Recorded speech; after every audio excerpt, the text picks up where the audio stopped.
Grabe mga ka-dreamers, magkakabit nga pala ako ngayon ng wallpaper pero hindi sa dingding kundi sa kisame. Shoutout sa mga kapwa ko ka-dreamers diyan na yung wallpaper ay ginagawang sticker sa kisame. Kasi nga bukod sa nakatitipid ay maganda naman tignan. At sa pagkakabit ko nga pala ho mga ka-dreamers, nito ang sticker ay mag-isa lamang ako. Medyo mahirap din talaga kapag mag-isa pero mabuti na lamang at sanay na ako. Kaya sa mga nagsasabi riyan na hindi ko kaya kapag wala ka na ko, kayabangan mo yan. Kasi ho mga ka-dreamers, nasabi na rin niya yan sa akin. Pero ngayon man ay wala na kami kinakaya niya man.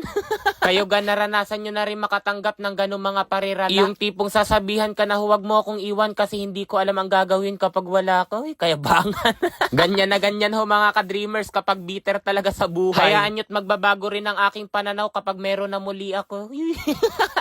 Pero alam nyo ba mga ka-dreamers, higit na mas mahirap pala magkabit ng sticker sa kisame kesa sa dingding. Kasi nga habang nagkakabit ako rin na-feel ko na baka bukas or mamaya ipupunta na ako sa hospital, baka kasi ako may stiff neck. Dahil lang totoo mga ka-dreamers, nakakangawit talaga yung nakatingala rin. Kaya naman sa bawat pagkatapos ko nga ng isang haba rin, ako'y natutuwa at natapos ko rin kahit papaano. Kasi nga dahil ako lamang mga ka-dreamers ang nagdidikit, ako lamang din ang naghihila, kaya naman madalas ay nagugusot pa. May kasama naman ako rito pero hindi ko naman maitulong kasi nga siya yung videographer ko. Ganyan ho mga ka-dreamers, kapag content creator handang maghirap basta lamang makuhaan ng video yung pinaghihirapan. Ngayon nyo sabihin na napakadali lamang maging ganyan. Kaya sa mga nagsasabi riyan na napakadali lang maging content creator, ay subukan nyo na rin para ma-stress na rin kayo. Sabi nga, you will never understand unless you experience it. Pero sabi nga ho mga ka-dreamers, kapag mahal mo talaga ang iyong ginagawa kahit napakahirap ay kakayahin kasi mo. Nung nagsisimula pa lamang talaga ako sa pagiging content creator, sobrang nahihirapan pero ako. Dahil I've been doing this for almost 1.5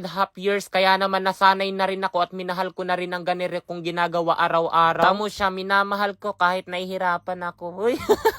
Tsaka napakarami namang instances sa ating buhay na ganyan mga ka-dreamers. Kaya kung hindi ka marunong magmahal, naku talo ka, hindi mo kakayahin. Abay sa sobrang daldal ko nga ho pala mga ka-dreamers, nalimutan ko na nasabihin na ito nga palang nilalagyan ko ng sticker ay itong kisame ng aking pangalawang kubo. Di ba ho ito ay pinalagyan ko na ng kisame tapos ang ginamit ay Nebraska na plywood. O baka may magtanong kung bakit ko nga ba pinalagyan ito ng kisame, kasi nga nasusura na ako sa bukbuk, hindi ko na alam kung paano nga ba ito alagaan. Kaya naman pinalagyan ko na ito ng kisame mga ka-dreamers para sila ikulong at para na rin maprotektahan sila sa araw at ulan. Kasi nga ho mga ka-dreamers, hindi ko na talaga alam kung ano ang gagawin, kaya yan, pinalagyan ko na lamang talaga. Dahil kung hindi ko palalagyan, ay paano ko mapakikinabangan itong aking kubo, kakainin na lamang siya ng bukbuk. Kaya ayun, I ended up to decide na palagyan na lamang para kahit papaano ma-appreciate ko na rin ito. Ang bala ko nga pala ho sana mga ka-dreamers ay pintura na nga lamang ang aking ilalagay dito sa kisame. Kasi nga ho, kapapahid ko lamang ng varnish dito sa kubo tapos hindi pa ako bihasa sa pagpipintura, kaya naman paniguradong kapag yun ang ginawa ko, mamamatak-matak sa sahin. Tsaka napakatagal ko na rin kasing nakapagkabit ng sticker, ay namimiss ko na rin magkabit ng ganire kasi nga mahirap, ay namimiss ko na rin mainis. Dahil hindi ko talaga maiwasan diyan mga ka-dreamers, mainis sa aking sarili kapag nagugusot itong aking ginagawa. Noong una nga ang bala ko, diretsuhan talaga ang pagkakabit nito pero hindi kaya. Ang bala ko kasi mga ka-dreamers, ihahayon ko sa bawat plywood na nakakabit. Pero hindi nga kaya kasi mag-isa lamang ako sa pagkakabit, kaya kung napanunood mo, ari halay puntahan ako rito, tulungan mo. Charot. At dahil napakatalino ko nga ho mga ka-dreamers, kaya ang ginawa ko, pinagpuputol-putol ko na lamang. Hindi nyo kakayahin, gumamit pa talaga ako rito ng metro para makuha ko yung haba. Pero kahit nga napakahirap at napakatagal nating gawin ang isang bagay mga ka-dreamers, darating at darating din tayo sa katapusan. Sapagkat lahat naman ng bagay mga ka-dreamers may katapusan, maging yung relasyon yun, ako baka mamaya tapos na din. Uy, charot. Kaya kung ako sa iyo, wag mo nang alagaan kasi the more na iniingatan, mas lalong nawawala.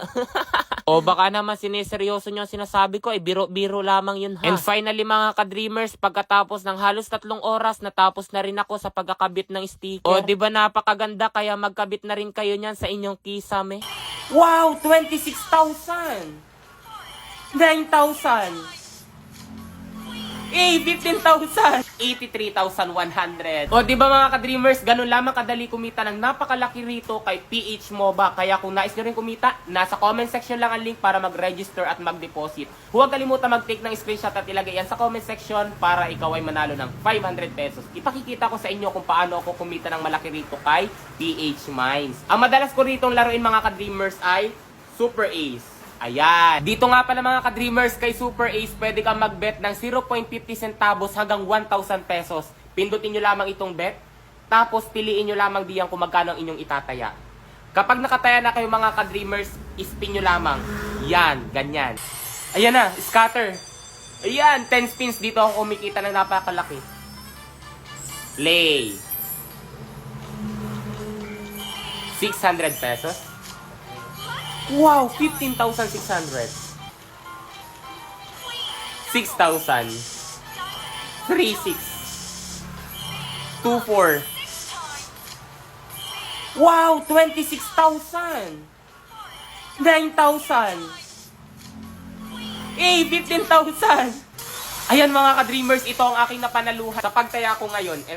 83,100. O, diba? Ganun lamang kadali manalo rito kay PH Mines. Kaya kung nais nyo rin kumita, nasa comment section lang ang link para mag-register at mag-deposit. Huwag kalimutan mag-take ng screenshot at ilagay iyan sa comment section para manalo rin kayo ng 500 pesos.